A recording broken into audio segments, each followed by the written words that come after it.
¿Qué tal, amigos? ¿Cómo están? Muy buenas noches. Te saluda Omar Cervantes Rodríguez, especialista en recuperación de adicciones y en bienestar personal. Bienvenido a tu espacio semanal, La Alegría de Vivir, viernes 28 de julio de 2017.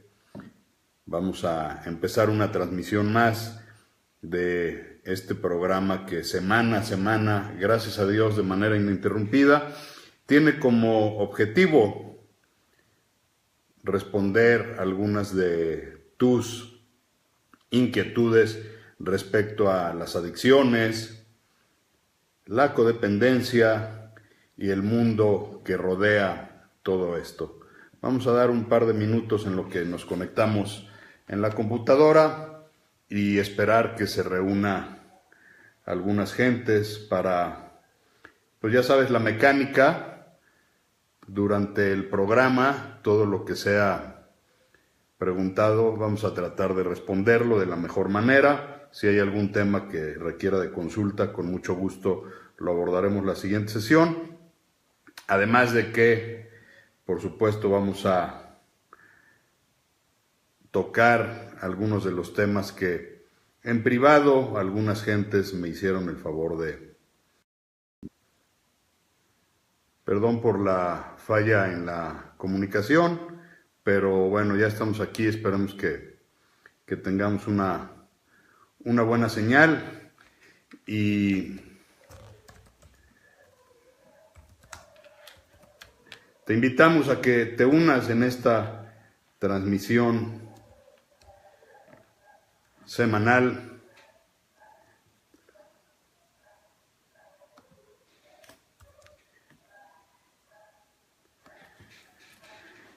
Así que bueno, pues vamos a iniciar formalmente. Bienvenidos todos, gracias por estar aquí.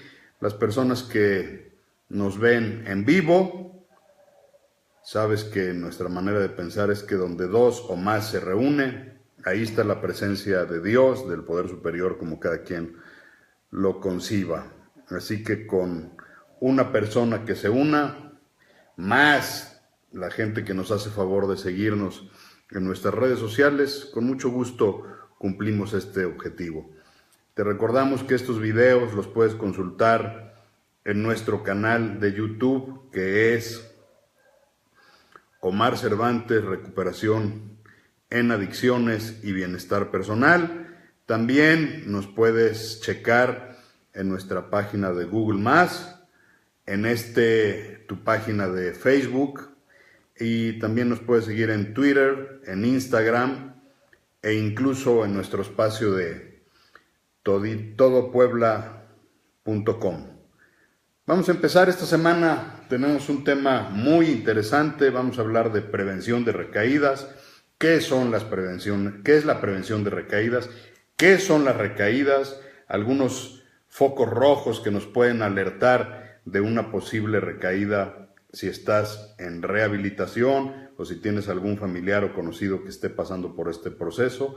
¿Cuáles son las etapas y algunos tips que vamos a abordar? También vamos a dar lectura, como cada semana, a nuestro artículo de Milenio Puebla, y como cada semana quiero agradecer a Milenio Puebla, en particular a su director editorial, mi amigo Miguel Ángel Vargas, que con una gran responsabilidad social es un medio de comunicación que abre sus espacios para que de manera clara, de frente, sin censura, podamos hablar de estos temas como son las adicciones, la codependencia y algunos otros malestares sociales de nuestra actualidad contemporánea, donde cada vez tenemos más asuntos que tratar. Milenio Puebla, gracias por este espacio cada semana, gracias por el esfuerzo y esta responsabilidad social de poderle brindar a los lectores del periódico impreso o de la edición por internet. Te puedes meter a milenio.com, te vas a firmas, estados, nos buscas los jueves por nombre en Puebla, Omar Cervantes, la columna La Alegría de Vivir, que por cierto ya cumplimos un año publicando de manera interrumpida bajo este título, La Alegría de Vivir en Milenio Puebla. Tenemos ya casi 4 años de estar publicando en Milenio Puebla. Anteriormente nuestro espacio se llamaba Comunicación en Línea, pero de forma interrumpida ya tenemos este espacio un año en Milenio Puebla, La Alegría de Vivir.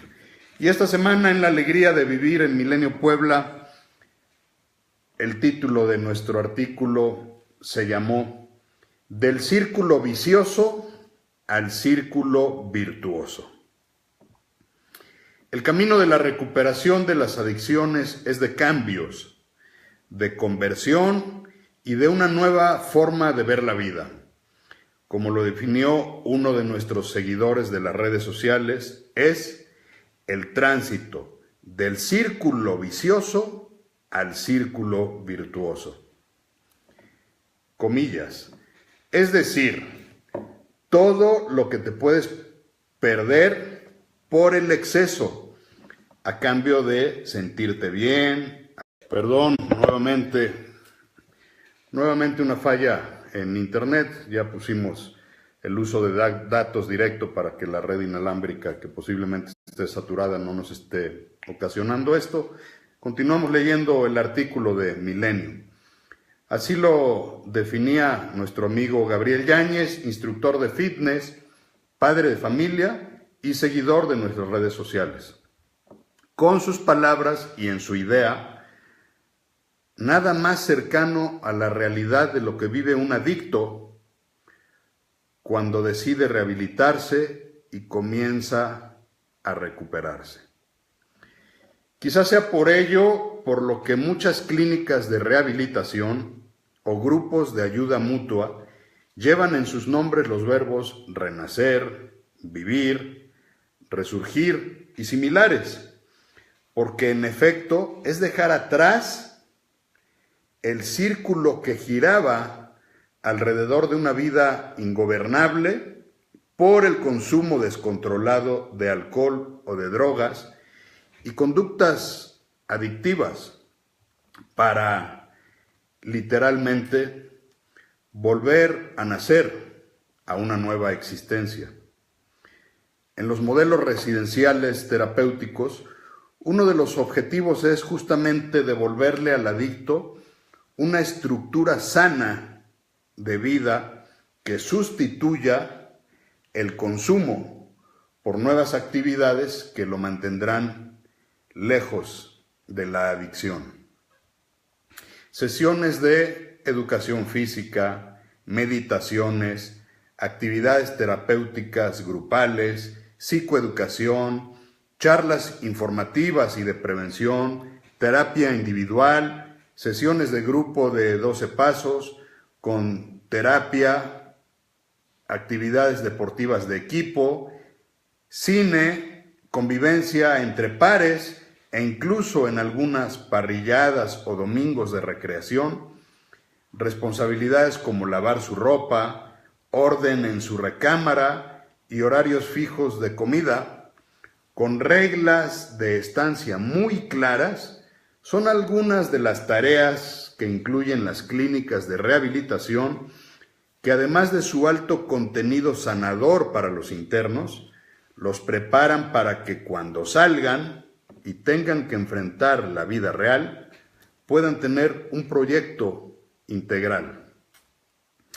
Así, el tiempo que antes invertían en consumir alcohol o drogas y en su vida ingobernable, ahora podrán dedicárselo a su crecimiento personal holístico, a las relaciones familiares e interpersonales sanas, a mejorar su contacto con Dios en caso de que crean en Él, a su trabajo y actividades productivas, a su proceso de evolución constante y a nuevas formas de recrearse como es el deporte, la cultura, las artes y otras actividades que en muchos casos son nuevas para el enfermo en recuperación. Es común encontrar adictos recuperándose que vuelcan su energía a nuevas actividades una vez que han dejado atrás el círculo vicioso de la enfermedad y han encontrado un círculo virtuoso en el que hoy encajan corredores de ultradistancia, ultraatletas, deportistas de alto rendimiento, pintores, músicos, escritores y muchos más talentos son, en su anonimato, enfermos de adicción con una nueva forma de vida. Por una vida útil y feliz y por experimentar la alegría de vivir, vale la pena intentarlo. Este fue nuestro artículo de esta semana, gracias a la sugerencia de Gabriel Yáñez para abordarlo, porque efectivamente me parece que es muy interesante el cambio de vida de la adicción y el infierno en el que se vive, sobre todo cuando ya se está en una fase descontrolada y crónica, y tener un cambio de 180 grados a un nuevo modelo de vida que incluye una mejoría en todos los ámbitos, incluso, como se mencionaba, el descubrimiento de nuevos talentos, nuevos quehaceres, nuevas aficiones, porque los adictos solemos ser gentes con talentos, con habilidades y con incluso niveles de coeficiente intelectual muy altos, que sin embargo, por el consumo y por el alcoholismo o la adicción, a veces suele perderse. Entonces, una vez que se deja de consumir, una vez que se deja de drogarse, fluye toda esta energía positiva que está adentro del adicto y que simplemente es cuestión de saber encauzarla. Saludamos a nuestros amigos que se están uniendo, a Sinergia Afectiva, a Socorro Rodríguez, Gerardo Feldman, la gente que nos hace el favor de unirse a esta transmisión, en el que vamos a entrar en materia de un tema muy interesante, que es prevención de recaídas. Uno de los temores más fuertes de cualquier adicto y de su familia es, ok, ya admití mi enfermedad, ya entré en un proceso de rehabilitación, ya sea que haya ido a una clínica de rehabilitación, ya sea que me haya integrado a un grupo de ayuda mutua, ya sea que esté yendo a un tratamiento ambulatorio con un profesional y con otras herramientas. ¿Qué sigue después de la admisión de la enfermedad, de la derrota, como le llaman en los grupos de 12 pasos? La abstinencia. ¿Qué sigue posteriormente? Porque como lo hemos dicho en las definiciones de las adicciones, la adicción es una enfermedad primaria del cerebro, crónica. ¿Qué quiere decir? Que es para toda la vida. Una vez adicto, adicto para siempre. Es incurable y sin embargo es tratable. ¿Qué quiere decir? Que no existe un medicamento, un fármaco o una solución milagrosa que nos haga pensar que un adicto ya está curado. Hay una suspensión del consumo. En términos clínicos se le conoce como abstinencia temprana, parcial, antes del año, y abstinencia permanente cuando es ya posterior a un año. Por eso, en muchos de los modelos de tratamiento, el primer año es esencial. Es este periodo en el que se trabaja la admisión de la enfermedad, el conocimiento de la enfermedad, y sobre todo se le dan al adicto las herramientas justamente para evitar una recaída. Y la pregunta que todo mundo se hace es, ¿qué probabilidades hay de que yo o mi familiar pueda recaer? La realidad es que a mí no me gusta hablar a nivel estadístico, primero porque no conozco una encuesta con una metodología de rigor científico que nos pueda mencionar el porcentaje de recaídas que hay en la adicción. Tampoco es un indicativo el número de pacientes que acuden a una clínica y recaen, o el número de gentes que van a un grupo de alcohólicos anónimos o narcóticos anónimos y recaen. Lo que es una realidad es que la recaída es parte de la enfermedad. Al igual que cualquier otra enfermedad, todas tienen una posibilidad de recaída. Quizá por la naturaleza propia de las adicciones, hay un miedo muy fuerte a la recaída. Entonces, necesitamos esbozar algunos conceptos, para lo cual me voy a permitir apoyarme con algunos de mis apuntes de cuando cursé la especialidad en adicciones en el Centro de Estudios Montefénix. Para quienes deseen buscar mayor bibliografía, uno de los autores que escribe mucho sobre recaídas es Terence T. Gorski. Es uno de los autores, de mis autores preferidos, que explica de una manera muy clara qué son las recaídas, cuáles son las etapas de las recaídas y cuáles son las etapas del proceso de la recuperación. Así que vamos a hablar de algunos conceptos. El primer concepto que quisiéramos mencionar es el de la supresión o abstinencia. ¿Qué es la abstinencia inicial?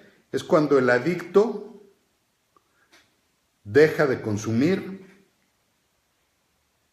y se le llama síndrome de abstinencia, que es cuando el adicto es sometido a un tratamiento o por alguna característica o por alguna circunstancia ha dejado de consumir, se presenta el síndrome de abstinencia. El síndrome de abstinencia viene acompañado de algunos síntomas psicológicos e incluso físicos y por supuesto a nivel del cerebro, que normalmente tienen un periodo de 10 días, que es lo que a nivel de clínica se le conoce como el periodo de desintoxicación o de supresión. Y se habla de la supresión aguda, que es justamente el momento en el que se deja de consumir, se corta el último consumo de manera abrupta y se logra una abstinencia y una desintoxicación en un periodo promedio de 10 días. Este es el síndrome de supresión aguda y posteriormente existe el síndrome de supresión postaguda. Una vez que esta sintomatología inmediata ha pasado y que puede presentarse posteriormente en otro periodo de la recuperación.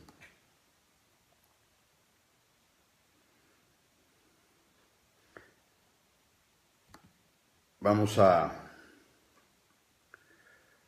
hablar de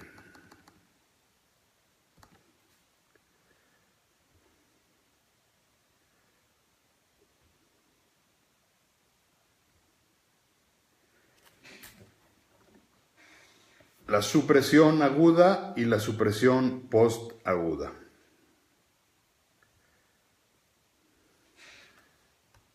Déjenme abrir por favor el archivo que tenemos por aquí y que nos habla muy claro de el síndrome de la recaída. A nivel terapéutico, primero vamos a hablar del tema de la recuperación. La recuperación está en la fase temprana, que es justamente este momento en el que se trabaja sobre los mecanismos de defensa del adicto, sobre la admisión de la enfermedad, el conocimiento de la enfermedad y de cómo aprender a vivir con la enfermedad. Este proceso suele darse entre 30 y 90 días. Vamos a hablar de tiempos sin que esto quiera decir que es una regla, sino simplemente a nivel general. En este momento de la recuperación inicial, que se da este síndrome de abstinencia y empieza el reconocimiento de la enfermedad. Posteriormente viene la estabilización de la enfermedad. Una vez que el adicto ha admitido su enfermedad, se ha reconocido adicto, entiende la naturaleza de la misma, conoce los detonadores y los disparadores de su consumo y empieza a hacer cambios en otros aspectos de su vida. Estamos hablando ya de la fase de estabilización, que es justamente lograr en el corto plazo que no solamente deje de consumirse, sino el adicto empiece a tener una estabilidad en otros aspectos de su vida. Posteriormente viene el periodo de mantenimiento, que es ya que el adicto tiene las herramientas suficientes, no solamente para aceptar y entender su enfermedad, sino para empezar a tener estabilidad en todos los aspectos de su vida, empieza a haber una revisión de mantenimiento de su enfermedad y de todo el entorno. Esto, en términos del programa de los 12 pasos, es ya más o menos a la altura del 10º paso, que es una revisión diaria de la naturaleza de la enfermedad. A nivel de tiempo, pues esto puede llegar arriba de 6 meses o un año, llegar ya a esta fase de mantenimiento. Y posteriormente viene lo que se denomina como recuperación tardía. La recuperación ya a largo plazo, que implica que ya se pasó la fase inicial de admisión, ya se estabilizó, ya se dio un mantenimiento, viene propiamente lo que es la evolución del ser humano. El adicto aprendió a vivir ya sin sustancia, empieza a tener una evolución en todos los órdenes de su vida, incluyendo la parte espiritual y emocional, que en este momento ya de la recuperación son muy importantes. Estas son las etapas de la recuperación. Ahora bien, ¿en qué momento de estas etapas se puede dar la recaída? La recaída se puede dar en cualquiera de las etapas. En la recuperación inicial, en la fase de estabilización, en la fase de mantenimiento o incluso ya en la recuperación tardía. Por eso se habla que no importa el tiempo. Lo hemos mencionado, es una frase que utilizan en los grupos de ayuda mutua, el soy solo por hoy, la recuperación es de 24 horas. No importa si llevas una semana, 6 meses, un año, 10 años o 20 años, el síndrome de la recaída se puede dar en cualquier momento de la etapa en que te encuentres, aunque los estudiosos, citaba yo hace un rato, se han dedicado a analizar algunas características propias para justamente a nivel terapéutico poder ayudar al adicto a que esto no suceda. En términos muy lúdicos, podríamos decir que cuando dejas de moverte hacia adelante, te encuentras caminando hacia atrás y eso se dirige hacia la recaída. Si en lugar de ir en tu evolución hacia un crecimiento, empiezas a andar hacia atrás, tarde o temprano vas a llegar a la recaída. Algunos pasos para la recaída que mencionan los autores: fallar en realizar los pasos apropiados para la recuperación, ausencia de un programa, ausencia de asistencia a terapia, síntomas espontáneos que pueden surgir. En cuestión de tiempo empiezan a aparecer los síntomas de supresión postaguda, que si no son manejados se experimentará un periodo de pérdida de control del comportamiento. Los síntomas de la supresión postaguda son experimentados por la mayoría de las personas en recuperación, pero varía la intensidad. La severidad del síndrome de la recaída será determinada por la forma del manejo por los síntomas.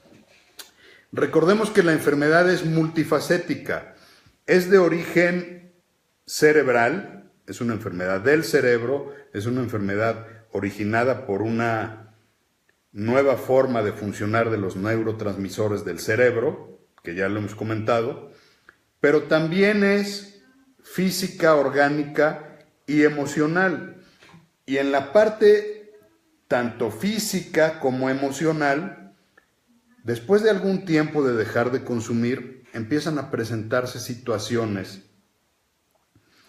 que, si no son manejadas y que normalmente van ligadas a estrés, a cambios y a estar en contacto permanente con las herramientas de recuperación, puede haber un altibajo emocional que, si no es detectado, te puede hacer entrar en esta fase de lo que se llama síndrome postagudo de abstinencia.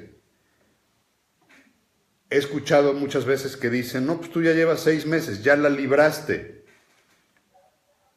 Teóricamente, si hay un buen camino, si hay un buen uso de tus herramientas, a los 6 meses efectivamente tienes ya una estabilidad que no tenías hace 6 meses. Pero si a los 6 meses empiezas a tomar confianza, te excedes en tus permisos, te sales de tu plan de recuperación, te empiezas a olvidar que vives con una enfermedad que te va a acompañar el resto de tu vida, puedes entrar en este síndrome postagudo de abstinencia. Imaginémonos que alguien tiene una enfermedad crónica como la diabetes, como alguna otra que es para toda la vida, y de repente olvida tomar sus medicamentos, olvida tener sus cuidados alimenticios, sus cuidados físicos, olvida que está enfermo. Evidentemente va a llegar un día que, si no se toma el medicamento, si de repente se da un permiso y, sabiendo que no puede comer determinado tipo de alimentos, los ingiere y en exceso, pues esa persona va a tener una recaída en la estabilidad en la que tenía el mantenimiento de su diabetes. Lo puede llevar incluso al hospital, le puede generar incluso un coma diabético. Es decir, si se te olvida tu enfermedad y por el tiempo que llevas en recuperación crees que ya estás bien, pueden presentarse algunos de estos síntomas de los que vamos a platicar. Existen muchas señales de alerta, disimulados y cambios de pensamientos y emociones y en la personalidad que ocurren antes de la pérdida de control. Si una persona, tú la conoces bien cuando consumía, de repente empieza a tener nuevamente este tipo de pensamientos similares o de conductas similares a los que tenía en el consumo, comienza a aislarse, comienza a guardarse nuevamente sus emociones, comienza a tener una escasa comunicación con la gente que lo rodea, o incluso en extremo, uno de mis maestros de la especialidad decía, empieza a tener el síndrome del piensachueco y se le empiezan a ocurrir brillantes ideas de cosas que anteriormente no se le harían fáciles y se le empiezan a volver a ser fáciles, empieza a minimizar, empieza a decir, ya puedo ir a lugares de consumo, el otro día fui al antro y mis cuates, todo el mundo se estaba echando unos drinks, se estaban echando unas líneas, sacaron el gallo, lo rolaron y yo pude decir que no.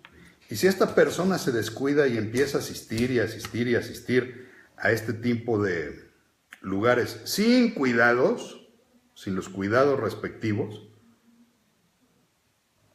puede ser que en el momento menos esperado sea uno de los que se esté tomando el siguiente trago. La persona comienza a descender de manera progresiva hasta que usa alcohol y drogas. Tiene reacciones emocionales o físicas agudas. Sin embargo, esto puede detenerse si nuevamente deja de consumir. La recaída no es una elección consciente. Generalmente las personas que recaen no se percatan de las señales de alertas tempranas de su recaída. A mí me preguntan normalmente cuál es el principal motivo de una recaída y yo lo digo públicamente y lo sostengo porque mi experiencia clínica me lo hace ver. Cuando alguien tiene una reserva de consumo, ¿qué es una reserva de consumo? Cuando alguien dice, en mi mente yo sé que algún día voy a volver a poder consumir sin problema, cuando termine de construir mi casa, cuando tenga mi patrimonio asegurado, cuando mis hijos salgan de la universidad, cuando tenga ya mi retiro asegurado, cuando A, B, C, hasta la Z te pueden dar de argumentos.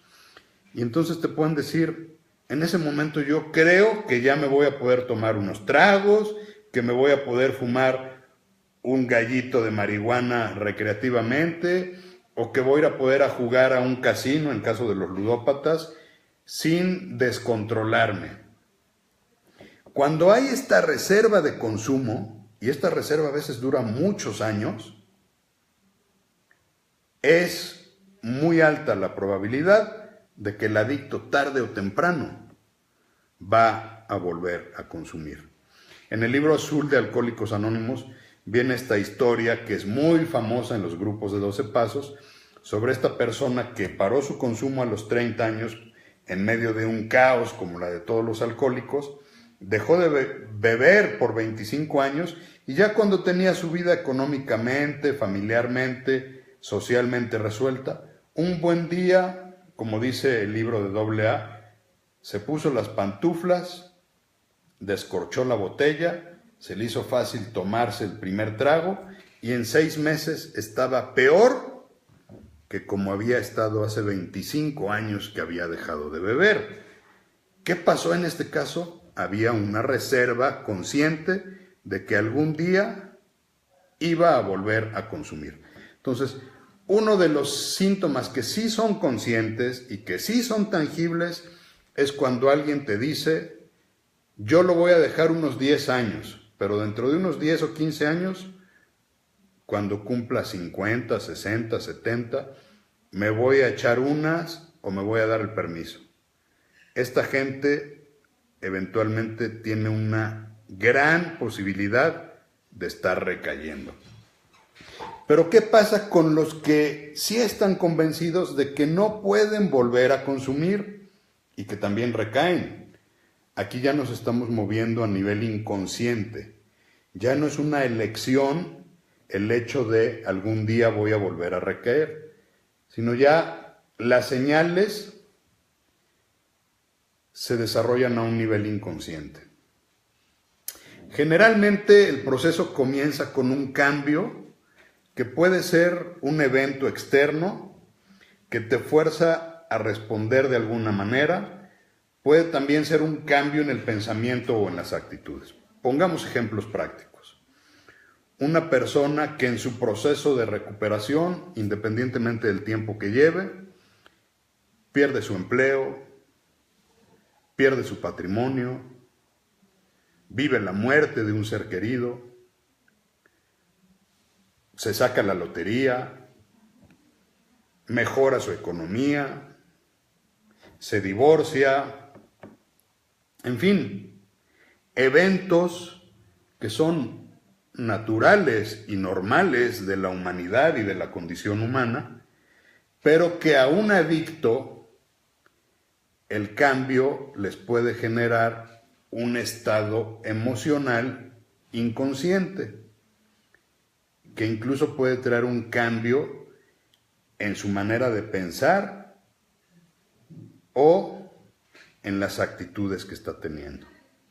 Si este cambio se minimiza, no se atiende, no se cierra el ciclo, no se hace un trabajo de duelo, no hay un proceso de adaptación emocional, este cambio inconscientemente puede ser el inicio de esta cadena que puede eventualmente llevar a la recaída. El cambio puede producir estrés. En la medida en que se elevan los niveles de estrés, hay una tendencia a negar la presencia del mismo y empieza entonces el adicto, fíjense qué curioso, a utilizar este mecanismo de defensa que conoce a la perfección y que se llama negación. Y entonces imagínense a un adicto a quien le preguntan, ¿estás bien? Y él sabe en el fondo que no está bien, pero empieza a decirle a la gente, sí, yo estoy bien, no pasa nada, todo está en orden, todo está maravilloso. Y en su inconsciente, esa negación está surgiendo nuevamente como un mecanismo de defensa para evadir su realidad. De una manera similar a la que en alguna ocasión utilizó durante el consumo. Y entonces, ante una pérdida de empleo o un desempleo prolongado, esta gente que dice que no pasa nada y en el fondo se está desgarrando, está negando su realidad, se está resistiendo a su realidad y está teniendo una circunstancia que le está generando un estrés que eventualmente puede ser el inicio de una escalera que lo lleve a una recaída. Evidentemente, el síndrome de supresión postaguda se incrementa cuando los niveles elevados de estrés se combinan con una negación. Voy a leer, ojo, si quieres tomar nota, algunos síntomas a identificar previos a una recaída. El adicto no está consumiendo. Es más, puede ser que no esté consumiendo, esté yendo a grupo, tenga padrino, esté con terapia individual, esté en terapia de grupo, esté yendo a su congregación religiosa o a su iglesia. Aparentemente todo está bien, pero algo adentro de él lo está haciendo actuar de manera diferente. Algunos que son muy duros dicen, es que no está siendo honesto, y el no ser honesto lo llevó a recaer, y la recaída lo va a llevar al infierno. Son palabras duras, sobre todo si el día de hoy estamos hablando de la enfermedad y de la recaída, que es parte de la enfermedad. Pero vamos a enumerar algunas características que comienzan a presentar adictos en abstinencia pero que pueden empezar a presentar señales de un síndrome de abstinencia postaguda. No piensa claramente, se le dificulta de repente tener claridad de pensamiento. Existe una sobrereacción. Está muy irritable, está reactivo, ha perdido un poco esta serenidad, sobrereacción a los eventos. Dificultad para recordar cosas simples. Intensificación del estrés. Pérdida del control de la habilidad para pensar, sentir y recordar.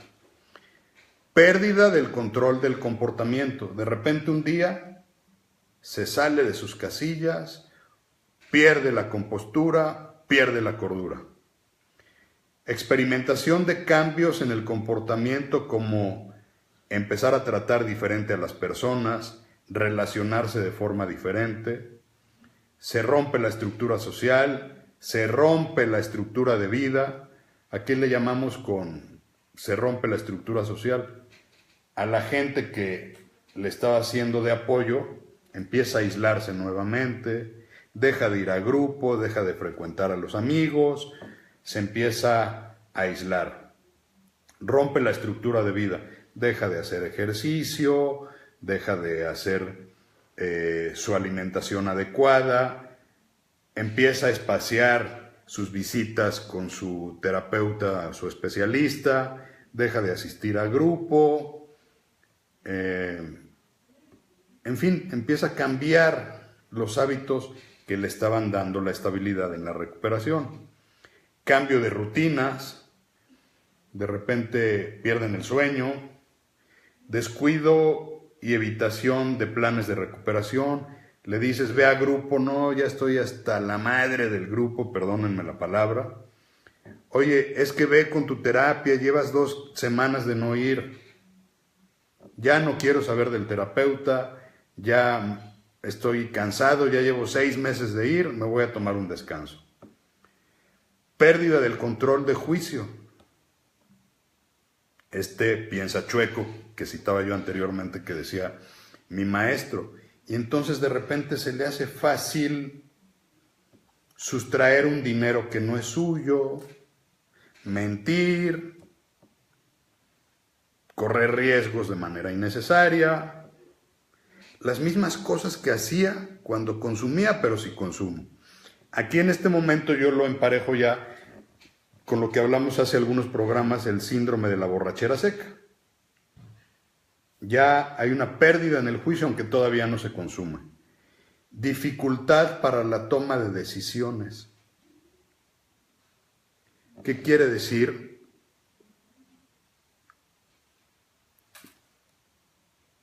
Dice la pregunta, ¿después de más de 30 años de abstinencia o sobriedad puede surgir una recaída?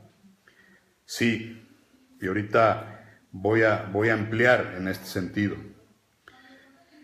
Se cometen errores y se caen en crisis, la vida se vuelve inmanejable, la persona está fuera de control.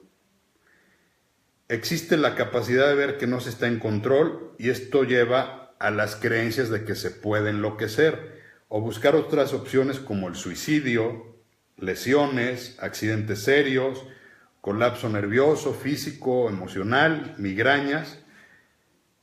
En este momento la persona ya se encuentra en estado de degeneración aguda. Ojo, no todas las personas que están con estos síntomas necesariamente van a recurrir al alcohol o a las drogas, pero sí hay una gran probabilidad de que el consumo tenga fecha. Efectivamente, contestando la pregunta, después de más de 30 años, bueno, el libro de AA da cuenta de un caso de 25 años de una recaída. Yo puedo comentar de casos que me ha tocado conocer indirectamente, de personas que efectivamente después de 30 años como que dicen, me doy de alta y dejan todas sus herramientas de recuperación, viene un evento traumático en su vida. El caso al que voy a referir, había un divorcio de por medio.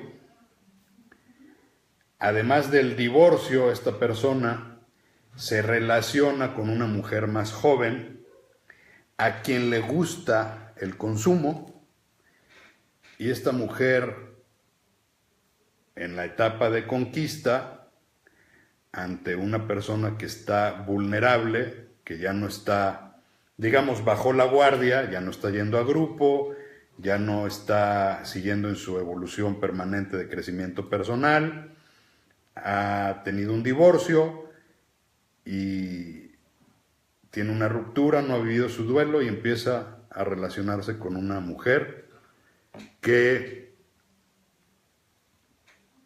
le gusta beber alcohol.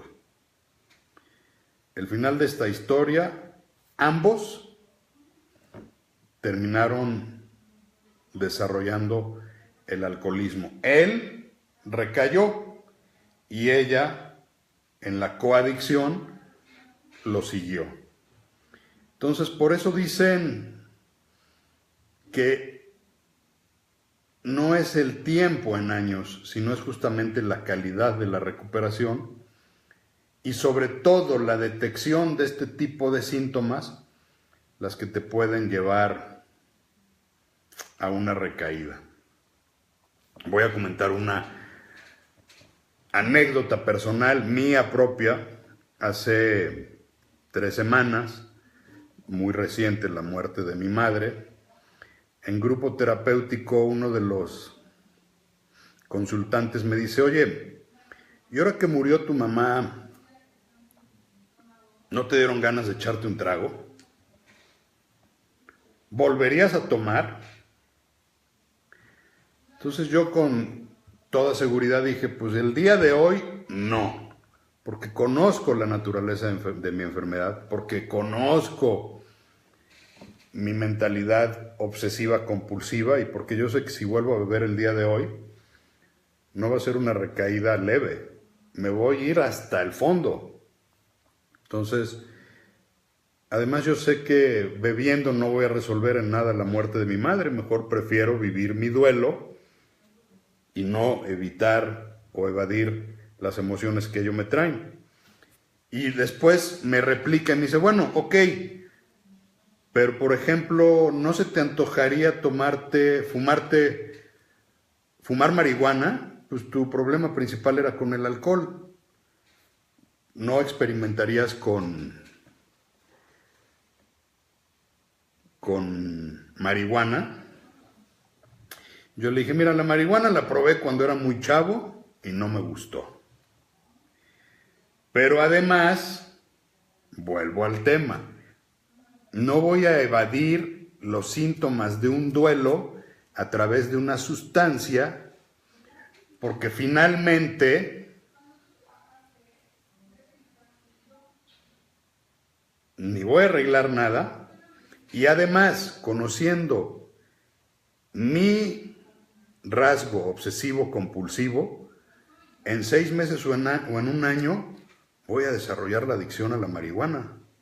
Y la verdad, me costó mucho trabajo salir del infierno del alcoholismo como para, a estas alturas de mi vida, hacerme adicto a la marihuana. Y en el caso de la cocaína, ni lo menciono porque la usé también de chavo y le tuve mucho respeto. Entonces yo, en mi caso personal, tengo que entender que yo no puedo hacer uso de alguna sustancia psicotrópica o tener alguna conducta adictiva porque yo sé el camino a donde voy a llegar. Y estoy por cumplir 20 años de sobriedad en alcohol. No voy a experimentar hoy una posible recaída, ni voy a experimentar con otra sustancia. Alfonso Melgoza, saludos, mi querido Poncho. Si yo consumía una sustancia e ingiero alcohol, ¿es una recaída? A ver, hablando en términos generales, efectivamente a nivel clínica y a nivel de grupo se habla de una sustancia de preferencia. Y se dice, bueno, pues es que mi sustancia de preferencia, voy a hablar de mí, era el alcohol. Lo acabo de mencionar. Yo no tuve una adicción a la cocaína o a la marihuana que las llegué a utilizar. Mi sustancia de preferencia era el alcohol. Mi proceso ha sido de alcoholismo. Sin embargo, yo lo que podría decir es, a ver, entendiendo la enfermedad como una enfermedad del cerebro, lo que está enfermo es mi cerebro. Entonces, si yo estoy en abstinencia de alcohol, pero pruebo con otra sustancia, hay una probabilidad muy alta de que yo active los neurotransmisores con los que hace combinación esta sustancia y en muy poco tiempo voy a generar una adicción a otra sustancia. Si se le puede llamar recaída o no, sería un debate muy particular, porque si tú usabas un psicotrópico, cocaína, marihuana, y has tomado alcohol, yo lo que te diría es, lo que le digo a mis pacientes, el alcohol puede ser un detonador que te lleve a eventualmente volver a usar la otra sustancia. Además, porque recordemos que el alcohol es una sustancia inhibidora del sistema nervioso y además es una sustancia que desactiva el lóbulo prefrontal, que es donde se toman las decisiones. Entonces, suponiendo que tú no tienes un problema de alcohol, hablando de adicciones cruzadas, suponiendo que es más, ni siquiera tuvieras un problema de sustancias, sino que fueras ludópata, tuvieras una conducta adictiva como el juego, y empiezas a consumir alcohol, seguramente hay dos riesgos muy graves. Y estoy usando el juego para no usar otra sustancia, que es la que yo pongo en consultorio. Pero yo le digo a mis pacientes de marihuana o de cocaína, que me dicen, oye, si mi problema era el alcohol, si mi problema era la cocaína o la marihuana, pues a lo mejor después de un año me puedo echar unos tragos y me la llevo leve. Entonces yo les contesto lo mismo. Primero, a los jugadores o a quienes usan otra sustancia. Si tú tomas alcohol, la probabilidad de que te intoxiques, no necesariamente que llegues a una gran borrachera, que te intoxiques lo suficiente para perder el sano juicio, ya con unas copas encima va a ser mucho más fácil que seas incapaz de decirle que no a tu sustancia de preferencia. Imagínate que tienes unas copas encima y que de repente entre los comensales alguien saca un cigarro de marihuana, una onza de cocaína, y tú ya tienes unas copas de alcohol. Tu cerebro no está funcionando al 100%. Tu juicio está debilitado.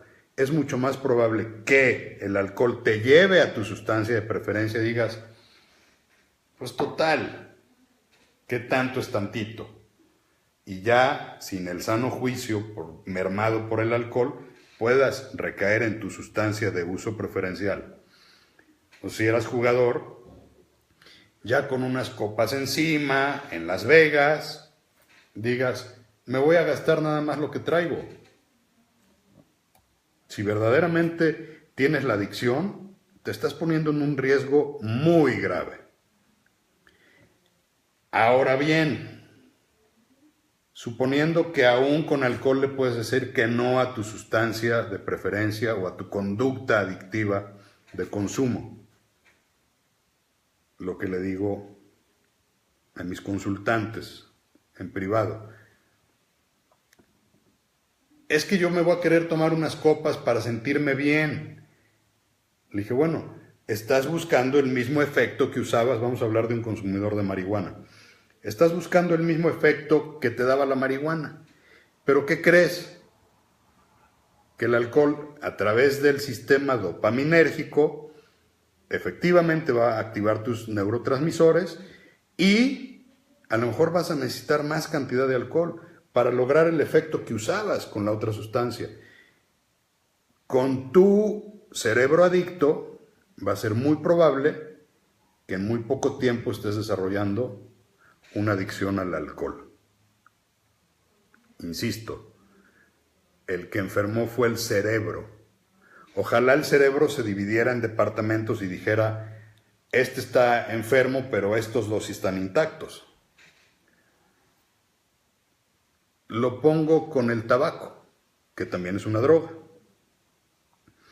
Para quienes hemos fumado, ¿cuánto trabajo nos ha costado dejar de fumar?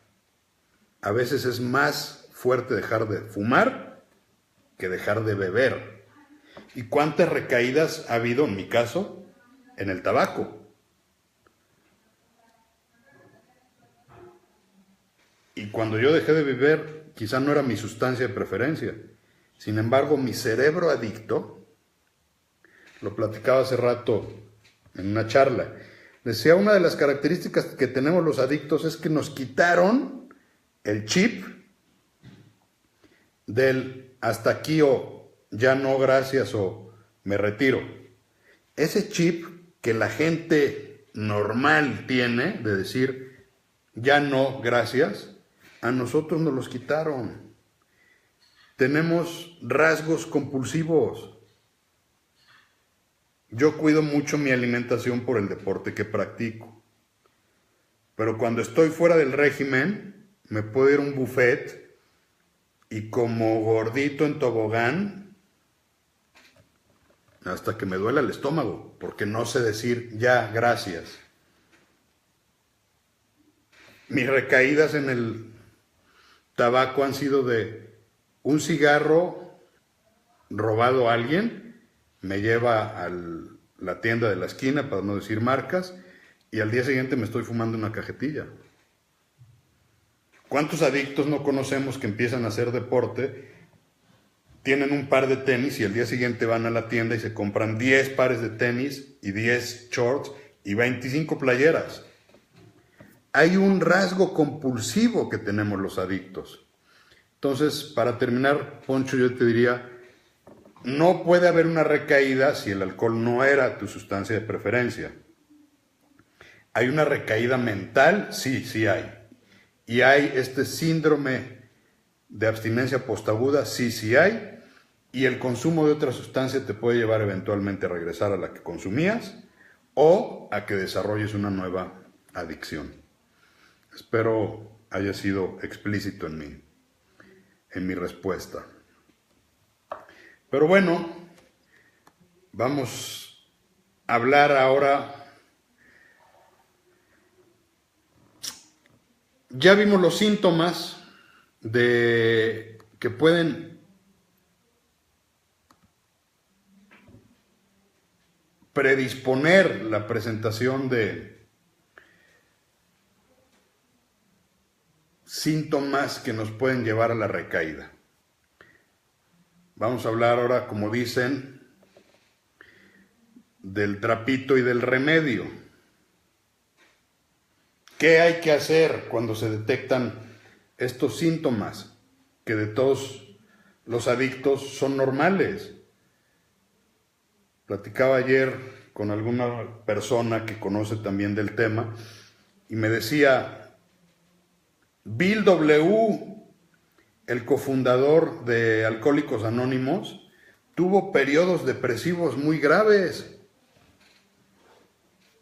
Desde 1935, que se considera la fundación de Alcohólicos Anónimos, Bill W. no volvió a beber, murió en abstinencia del alcohol, pero tuvo periodos depresivos muy fuertes, tuvo estos síntomas de abstinencia postaguda en diferentes momentos de su vida por diferentes factores que le generaron estrés, que lo sumieron en depresiones muy fuertes, no de meses, de años. Él experimentó a través de la niacina y algunos componentes de la vitamina B como una forma de mejorar su sistema nervioso. Pero además era un fumador empedernido que, por cierto, falleció de efisema pulmonar. Entonces lo que yo les digo, a ver, sobre todo a los AA muy ortodoxos que dicen que la serenidad es permanente, les digo, a ver, momento. Si el fundador de AA tuvo estos altibajos, ¿por qué no entendemos que es parte de la enfermedad? Todo mundo vamos a tener estos altibajos. Lo importante es que logremos nuestra estabilidad lo más pronto posible. Que la vida del adicto, que normalmente era así, valles muy altos y crestas muy hondas, altibajos muy marcados, que comiencen a ser como una ola que se estabilice lo más pronto posible. No conozco personas que tengan una línea recta, porque los seres humanos somos seres espirituales y emocionales. Entonces, de lo que se trata es de darle estabilidad a nuestras emociones.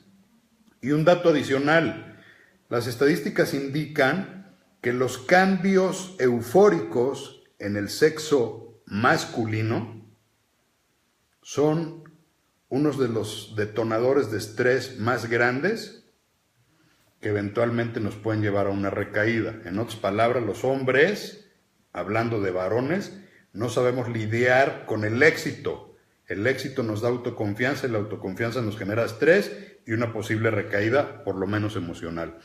Mientras que las mujeres, los eventos nostálgicos, tristes, las pérdidas o situaciones depresivas son las que les cuesta más trabajo estabilizar y son factores de recaídas. Esto no es general, pero sí son estadísticas. Hay casos de personas que se han llegado a sacar la lotería y al día siguiente, después de que se sacaron la lotería, emprendieron una gran borrachera hasta que literalmente se terminaron el premio y terminaron pidiendo limosna en la calle. Casos verídicos. Entonces, ¿de qué se trata la recuperación? ¿De no ser feliz o de no estar triste? No, de saber modular las emociones. Si tengo una alegría enorme, que no me desborde de tal suerte que me saque de mi balance y de mi armonía. Si tengo una caída o una pérdida, que no sea tan grave que me saque de mi estabilidad. Para ello se requiere atención permanente. El programa de los 12 pasos es, como alguna vez me la describió alguien, es como una caja de velocidades, de 12 velocidades, que dependiendo de tu momento de vida, de tu edad, de tu circunstancia, tú sabrás qué velocidad tienes que meter. El programa de los 12 pasos te ofrece muchas posibilidades para que estos eventos, estos cambios estresantes en la vida de todo ser humano puedan tener una estabilidad. A nivel de consulta clínica, por supuesto, hay que trabajar los duelos, el cómo lograr lidiar con las emociones alteradas, tanto las alegrías eufóricas como las tristezas depresivas, y el cómo lograr una estabilidad en tu vida. ¿Qué se requiere? Primero, salir de la negación. Detectar cuál fue el cambio que pudo generar y traerte a este estado de estrés. Saber cuáles son las circunstancias que te están haciendo sobrereaccionar. Reconocerlo. Decir, estoy efectivamente pasando por un momento de irritabilidad, de enojo. Sincerarte con la pareja, con la familia, con el jefe, con los empleados, con la gente a tu alrededor. hablar, comunicar, detectar tus emociones y expresarlas. Por supuesto, si tienes un grupo de ayuda mutua, compartirla en tu grupo. Si tienes un consultorio con un especialista, compartirlo con tu terapeuta. Después de detectar cuáles son estas situaciones, bueno, tomar nota de cuáles son los detonadores que te generan estrés. Hay 3 factores que inciden en una recaída: el medio ambiente, el estrés y la exposición a la sustancia. Si tu medio ambiente está siendo inapropiado, tu círculo de amigos, tus relaciones, tu trabajo, ¿qué modificaciones debes hacer para que tu medio ambiente no te genere estrés o te pueda llevar a consumir? El estrés, de lo que hemos estado hablando hoy, y la sustancia. Habrá tiempo en el que puedas convivir con gente que está consumiendo.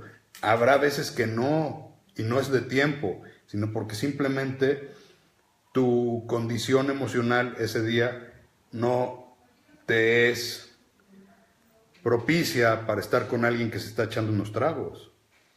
Si estás dejando de fumar, pues te levantas cuando alguien está fumando. Después de aprender a cambiar estas situaciones, evitarlas y cambiar tus reacciones o aprender a interrumpirlas. Y herramientas que tienes que estar trabajando para toda tu vida, porque acuérdate que esta es una enfermedad de por vida. Atención a tu nutrición. Somos lo que comemos. Tienes que cuidar con toda claridad lo que te nutre. Movimiento, acción, activación física. Tienes que tener un programa permanente de activación física. Seas sedentario, te tienes que mover al menos a caminar 3 veces por semana, o seas un superatleta, pero tienes que tener tu activación física. Contacto con tu parte creativa. Si te gusta la música, algún arte, la cultura, canaliza tu energía a través de tu parte creativa. Relajación.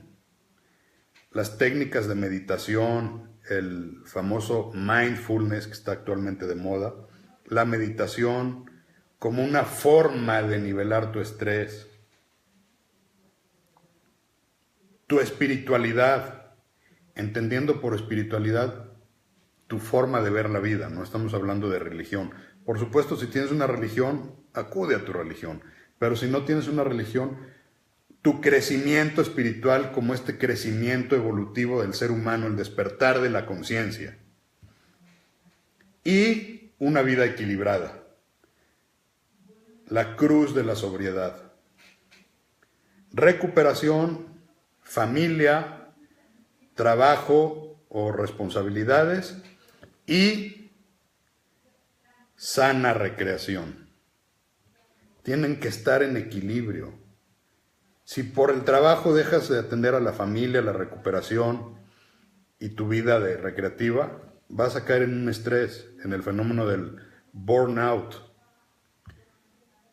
Si es puro grupo y dejas de ir a trabajar, de atender tu vida social y a tu familia, te va a generar consecuencias. Tu vida tiene que estar en equilibrio. Y esto es un trabajo de solo por hoy, pero como me decía hace un rato, solo por hoy, mañana también y para toda la vida. Porque repito, una vez alcohólico, alcohólico para siempre, una vez adicto, adicto para siempre. Así que bueno, hoy nos extendimos un poco, pero quise sacar los apuntes para que podamos tener más claridad. Tenemos tiempo, creo que es un tema interesante y me voy a permitir citar un libro también que es buenísimo, Prevención de Recaídas, un libro de herramientas para personas en recuperación. El autor, Efrén Martínez Ortiz, que es un excelente especialista en adicciones, en logoterapia y en sentido de vida. Ese es un muy buen libro, es una muy buena bibliografía por si te interesa ahondar en el tema. Y el libro que mencionamos anteriormente, de Terence T. Gorski y Merlin Miller, sobre adicción y prevención de recaídas. Para mí este es el tema medular en la recuperación de adicciones. Porque como siempre lo digo, y con esto termino agradeciéndole su atención, el primer paso es la abstinencia. Es un paso difícil, pero ahí apenas empieza el trabajo. Por eso las clínicas se llaman clínicas de rehabilitación, porque en una clínica se desintoxica para pasar por el proceso de la supresión aguda y se trabaja sobre la admisión de la enfermedad y se dan las herramientas básicas para salir a la recuperación inicial que inicia cuando vuelves al mundo real, afuera de las cuatro paredes de la clínica. Entonces, la abstinencia es apenas el inicio.